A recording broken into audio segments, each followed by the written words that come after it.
Startup is a skill. It's a state of mind. You don't have an advantage if you are better educated or smart. A good analogy is baking. Is learning to bake hard or easy? These are the steps if you want to learn how to bake.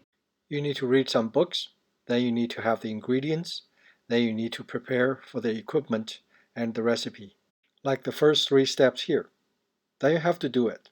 You have to really do this by yourself. You have to make mistakes. Then you understand what the book says.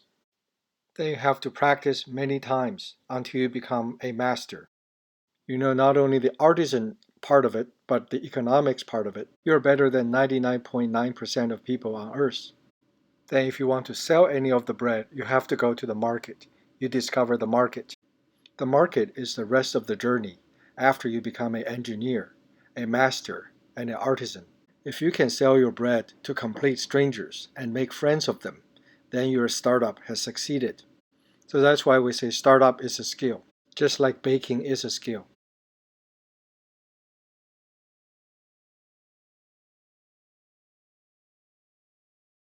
Baking is not hard, but mastering it is difficult.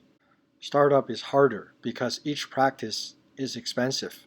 Most people learn some general knowledge in schools, and most people stop there.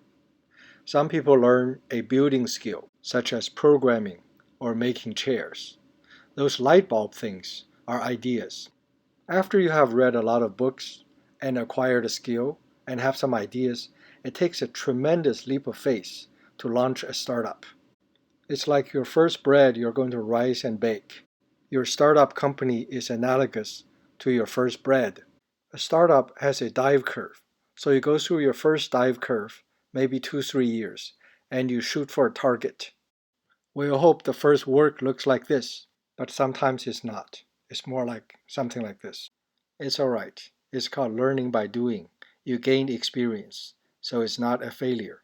So go back. This time you have experience, you have scar, and you are much, much better at selecting ideas. Eventually, just like in baking, you become a master, and your company starts to grow. Only you know that this is not an accident. This is a lot of practices, a lot of failures. Your company keeps growing. Maybe you become rich. Maybe the company went IPO. Maybe it's bought by another company. Eventually, it reaches a ceiling. Of course, not everyone learns to bake so that they can have a bakery to make money. Same thing with startups.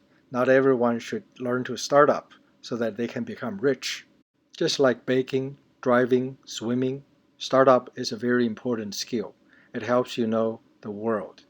Startup is not based on ideas, it's based on preparation, interest, hustle, tenacity,